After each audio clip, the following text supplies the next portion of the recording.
देखो आज जो हम लोग बातें करेंगे वो बातें करेंगे आर्टिकल 40 पर बातें करेंगे। सुनी हो आर्टिकल 40 के बारे में? हैं?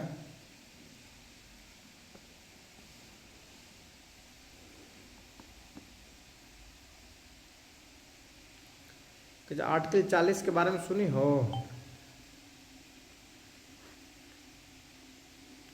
आवाज आ रही सुजाता?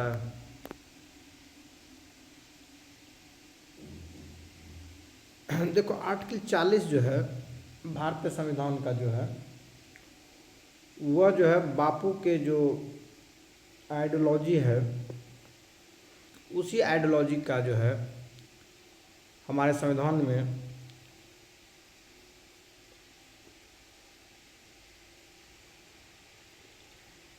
लिया गया है, उसी आइडियोलॉजी से लिया गया है और ये directive principle of state policy के तहत लिया गया है। ये आइडियोलॉजी है क्या? गांधी जी भारतीय लोगों को जो है राजनीतिक रूप से सशक्त करने के लिए वह चाहते थे कि सेल्फ जो है रूल की व्यवस्था हो और इस सेल्फ रूल के लिए जो है चाहते थे गांव स्तर पर जो है लोग क्या हो, राजनीतिक रूप से जागृत हो, सजग हो। इसलिए बापू जो है चाहते थे पंचायती राज लाइक इंस्टीट्यूशंस का डेवलपमेंट होना, जिससे कि सत्ता जो है वो विकेंद्रीकृत होकर के विलेज स्तर तक पहुंच सके। समझे? ये बापू का या गांधी जी का जो है ये विचार था कि इंडियन जो कॉन्स्टिट्यूशंस है उस विचार को पावर ऑफ डिसेंट्रलाइजेशन के कंसेप्ट को अंतःकरण करें और पावर ऑफ डिसेंट्रलाइजेशन के अंतःकरण के लिए भारतीय संविधान के अनुच्छेद 40 में स्टेट को डायरेक्शन दिया गया है कि वह जो है पंचायती राज इंस्टीट्यूशंस का फॉर्मेशंस करें। समझ रही बात? नहीं समझ रही हूँ?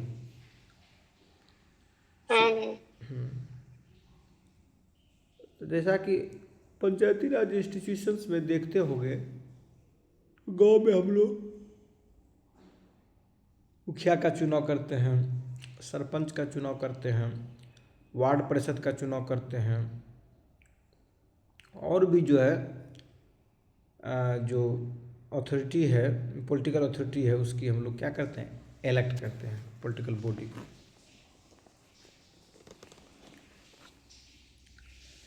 कहता article 40 of the Indian constitution is directive principle of state policy that directs the state to take steps to organize village panchayat and endow them with necessary powers and authority to function as a unit of self-government.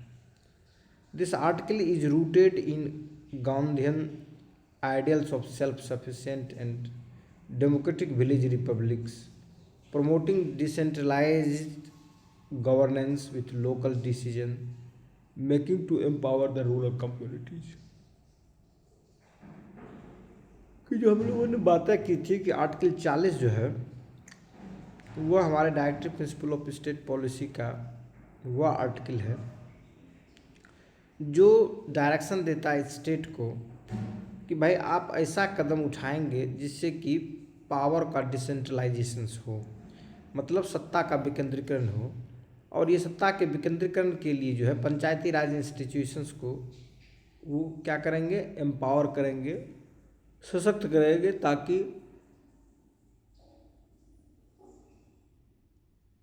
जो गांधी जी का जो स्वयं का शासन का जो concept था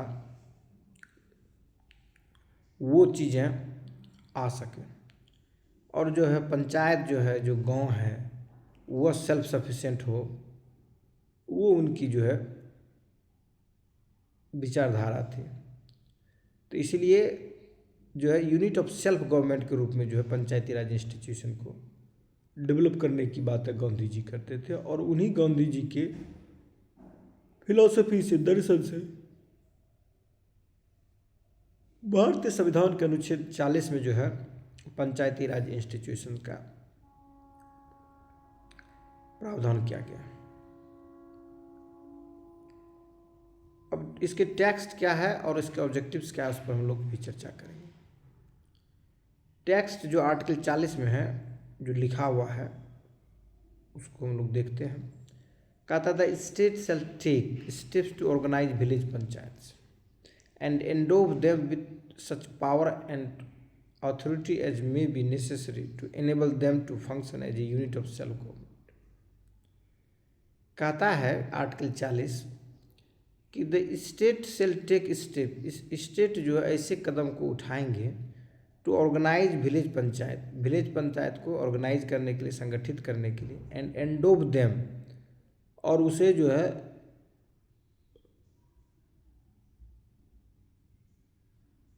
देंगे, सशक्त करेंगे, सच पावर, ऐसे शक्तियों से, एंड अथॉरिटी, और पावर से, एज मे बी नेसेसरी, जैसा कि आवश्यक हो, to enable them as a function of unit of self government, self government के रूप में, के इकाई के रूप में कार्य करें, उसके लिए जो है, जो आवश्यक है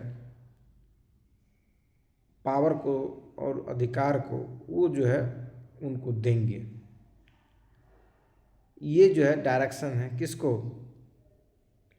स्टेट को डायरेक्शन है through the article 14 of the Indian constitution.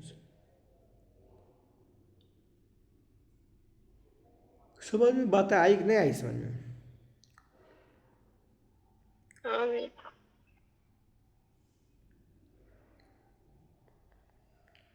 उसको आगे कहता कि its primary objective is to establish village panchayat as a autonomous and democratic unit of governance at grass root level, ensuring that rural citizens actively participate in managing their community affairs। अब ये तो हुआ तुम्हारा text के बारे में पढ़े, और इसकी जो प्राइमरी ऑब्जेक्टिव है, इसका जो मेन उद्देश्य है किसका? पंचायती राज इंस्टीट्यूशंस का, वो है its primary objective is to establish the village panchayat. वो विलेज पंचायत को इस्टेब्लिश करेंगे किसके रूप में? Autonomous and democratic unit of governance, मतलब जो गवर्नेंस का जो है लोकतांत्रिक और स्वतंत्र इकाई के रूप में, at the grass root level, जो जमीनी स्तर की जो लेवल है उस लेवल पर, और एंश्योरिंग दैट, और ये निश्चित करेंगे कि रूरल सिटीजन्स जो है एक्टिवली पार्टिसिपेट हो in managing their community affairs, कि जो अपने कम्युनिटी अफेयर्स हो उसको मैनेज करने में वो एक्टिवली क्या हो? पार्टिसिपेट हो। समझ में आई बात? नहीं समझ में आई?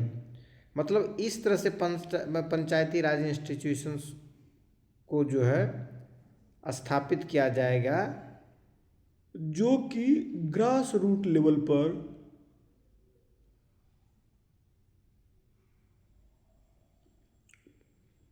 जो डेमोक्रेटिक और ऑटोनोमस बॉडी के रूप में, यूनिट के रूप में क्या करें? विलेज पंचायत काम करें। इस तरह से विलेज पंचायत को क्या करना है? स्थापित करना, इस्टेब्लिश करना है, जो कि यह सुनिश्चित करेगा कि जो रूरल कम्युनिटी के जो लोग हैं, वहाँ के जो नागरिक हैं, वह जो है अपने कम्युनिटी के अफेयर्स के लिए वह सक्रिय रूप से भाग ले, वह एक्टिवली पार्टिसिपेट हो। ये गांधी जी का ऑब्जेक्टिव था, और इसी ऑब्जेक्टिव को जो है एंसरेंड किया गया था हमारे कॉन्स्टिट्यूशन के आर्टिकल 40। समझिए बात कि नहीं समझिए?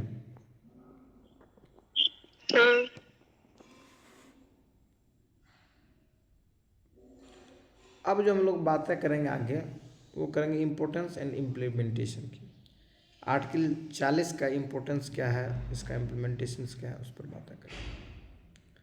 इम्पोर्टेंस, जैसे पहले जो बातें होती थी कि सरकार जो है, जो सेंट्रल गवर्नमेंट है, जो स्टेट गवर्नमेंट है, वो जो प्रोग्राम इनिशिएट करती है, उस प्रोग्राम का जो है जो पैसा जो फ्लो करता है, वो फ्लो वाली जो मनी है वह गांव तक जहां उसको पहुंचना है वहां तक पहुंचते पहुंचते रास्ते में बिखर जाती है, लोग लूट खसोट लेते हैं। तो ऐसी परिस्थिति में जो है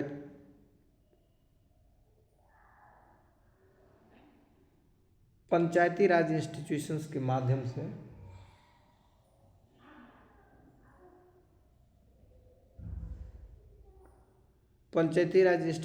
माध्यम से लोगों को एम्पावर्ड किया जाएगा, जो भी मनी फ्लो होगा वो लोगों तक पहुंच सके।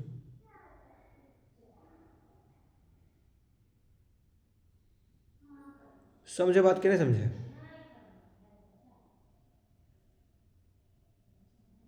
हाँ।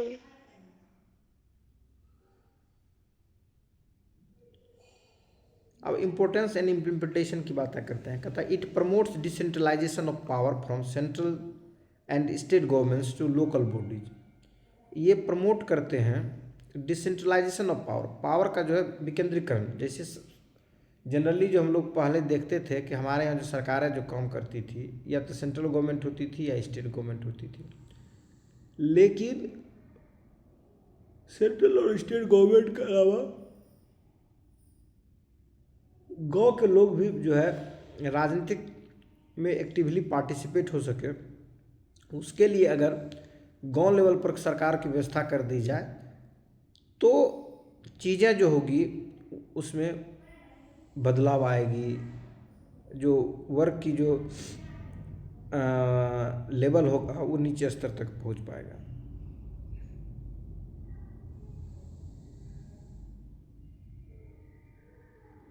समझे बात कि नहीं समझे?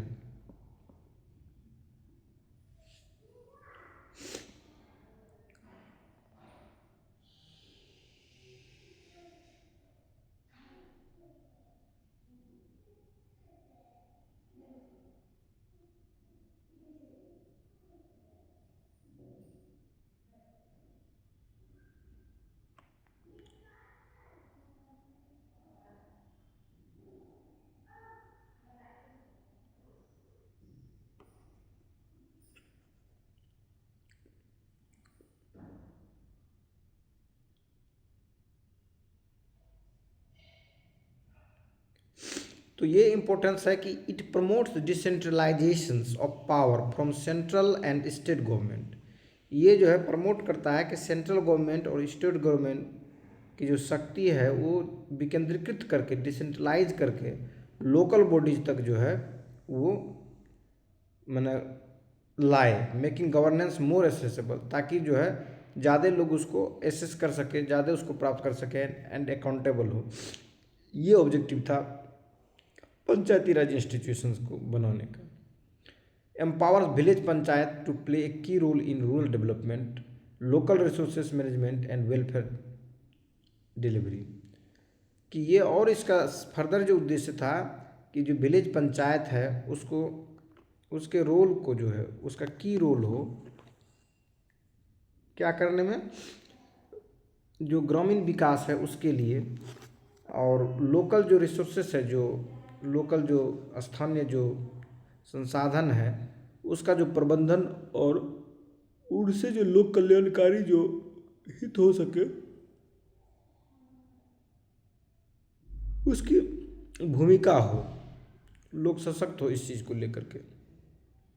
इसलिए जो है विलेज पंचायत को एम्पावर्स करने की बात की गई है कि विलेज पावर्स को एम्पावर किया गया, मतलब उससे सशक्त किया गया कि वह जो है महत्वपूर्ण भूमिका निभाए ग्रामीण विकास में, जिसमें कि लोकल जो रिसोर्सेस है उसका मैनेजमेंट हो सके, ठीक से जो है वेलफेयर डिलीवरी हो सके। समझे? ये सभी जो है ऑब्जेक्टिव लेकर के ये बातें की गई है। उसके बाद the article was operationalise through the 73rd constitutional amendment act 1992 which granted constitutional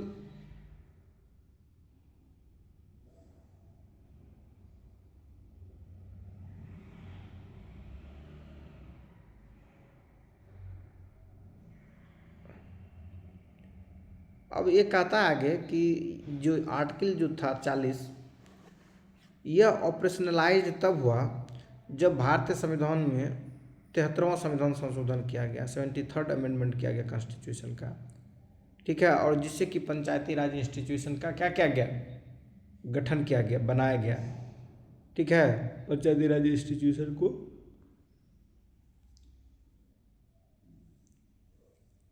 constitutional जो है एक्ट के रूप में जो है उसको इमर्ज किया गया article 73rd constitutional amendment act 1992 के द्वारा, ठीक है, जिसको इसको कॉन्स्टिट्यूशनल स्टेटस दिया गया। किसको किसको कॉन्स्टिट्यूशनल स्टेटस दिया गया?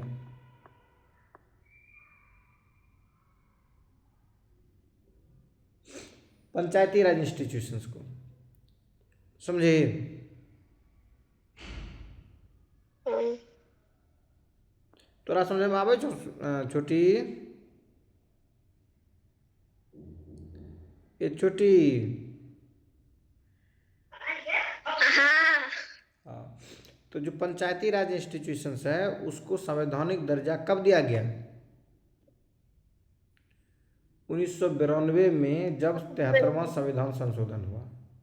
कब दिया गया? संशोधन हाँ 1992 में हाँ 73वां हाँ, संशोधन। 1992 में जब 73rd अमेंडमेंट कॉन्स्टिट्यूशनल अमेंडमेंट किया गया, संविधान संशोधन किया गया, उसके माध्यम से जो है जो कॉन्स्टिट्यूशनल स्टेटस दिया गया। किसको?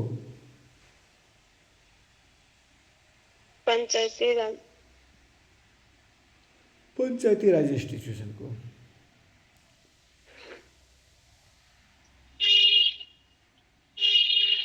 Area which granted the constitutional status and detailed powers, functions and protection to the Panchayati Raj institution. ये कॉन्स्टिट्यूशनल स्टेटस दिया गया, डिटेल पावर दिया गया, क्या क्या आप कर सकते हैं, क्या क्या कार्य होगा, ठीक है, क्या क्या शक्ति होगी, क्या क्या कार्य होगा, और पंचायती राज इंस्टीट्यूशन की जो है प्रोटेक्शन, संरक्षण की भी जो बात है उसकी भी की गई। किसमें? 73rd कॉन्स्टिट्यूशनल अमेंडमेंट एक्ट 1992, मतलब संविधान 1992 की संविधान संशोधन, 73वां संविधान संशोधन, उसके माध्यम से। कहता है it includes provision for inclusive representations by the reserving, it includes provisions for inclusive representation by reserving seat for scheduled caste, scheduled tribes and women in village panchayat. ये जो है 73rd जो कॉन्स्टिट्यूशनल अमेंडमेंट एक्ट जो है उसमें जो है ना मुखिया के लिए, पंचायत वार्ड के लिए, इस सब के लिए जो है जो सदस्य जो थे, प्रखंड के लिए प्रमुख जो होता है, पंचायत सचिव होता है, जिला परिषद होता है, इन सभी चीज़ों को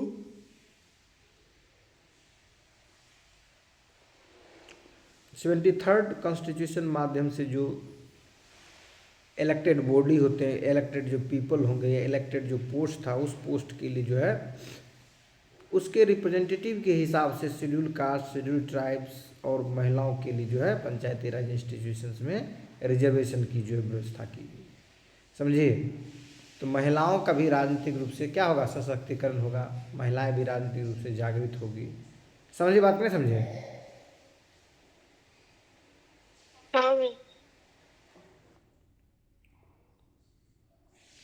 अब this framework strengthen grass root democracy by enabling participatory governance and ensuring that governance respond to local needs. जो ये फ्रेमवर्क है वो मजबूत किया, स्ट्रेंथन किया, जो ग्रास रूट पर, जो जमीनी स्तर पर जो लोकतांत्रिक व्यवस्था है उसको, जिसमें कि लोग जो है सरकार के प्रति रिस्पॉन्ड कर सके, सरकार के प्रति जो है लोगों की आस्था हो सके, और उनकी जो छोटी छोटी नीड्स जो है, पॉलिटिकल नीड्स है, उस नीड्स को जो है पूरा किया जा सके। इन सभी चीज़ को देखते हुए जो है इसमें फ्रेमिंग किया गया है। तो कहता this framework strengthens grass root democracy. ये जो फ्रेमवर्क है पंचायती राज इंस्टीट्यूशंस, ये जो है मजबूत करता है, स्ट्रेंथन करता है ग्रास रूट डेमोक्रेसी को, जो डेमोक्रेसी जो धरातल स्तर पर जो मजबूत हो सके उसके लिए। तो इससे क्या हो गया कि लोगों की जो पार्टिसिपेशंस है लोकल स्तर पर, वो जो है पार्टिसिपेशन बढ़ा, ठीक है। और इससे जो उसकी छोटी छोटी नीड्स है, उसकी जो छोटी छोटी ज़रूरत है, उसको जो है गवर्नेंस के माध्यम से उसको रिस्पॉन्ड किया गया या उसको फुलफिल किया गया। जैसे छोटी छोटी ज़रूरत है जो स्कूल्स, छोटी छोटी ज़रूरत है जो मतलब विलेज पंचायत स्तर पर होगा, उन सभी ज़रूरतों को पूरा करने के लिए इनको फंक्शनिंग में लाया गया। लेकिन अम्बेडकर साहब इसके विरोध में थे आर्टिकल 40 में, क्योंकि पंचायती राज इंस्टीट्यूशन से लोगों की दबंगताएं बढ़ेगी, इसलिए जो है ना SC ST का ज़्यादा एक्सप्लॉयटेशंस होगा। पंचायत या गांव स्तर में लोग ज़्यादा जो है जुल्म करते हैं शेड्यूल कास्ट, शेड्यूल ट्राइब्स या अन्य जो वंचित वर्ग के लोग हैं उनके ऊपर, वहाँ पर जो है भेदभाव का ज़्यादा शिकार होना पड़ता है। इसलिए डॉक्टर BR अम्बेडकर जो है इस तरह के इंस्टीट्यूशंस का विरोध करते थे। वह चाहते थे कि देश की जो वेलफेयर है वह सेंट्रल स्तर से ही या प्रोविंस के स्तर से ही बेहतर ढंग से होगा, वहाँ से बेहतर मॉडल बना करके लोगों का कल्याण किया जा सके। लेकिन गांधी जी चाहते थे कि राजनीतिक रूप से जो है गांव के लोग भी जागृत हो और सेल्फ गवर्नेंस की भावनाएं जो है लोगों में आए, इस लेकर के जो है गांव स्तर तक जो है लोकतंत्र जो है मजबूत हो, ये गांधी जी की विचारधारा थी।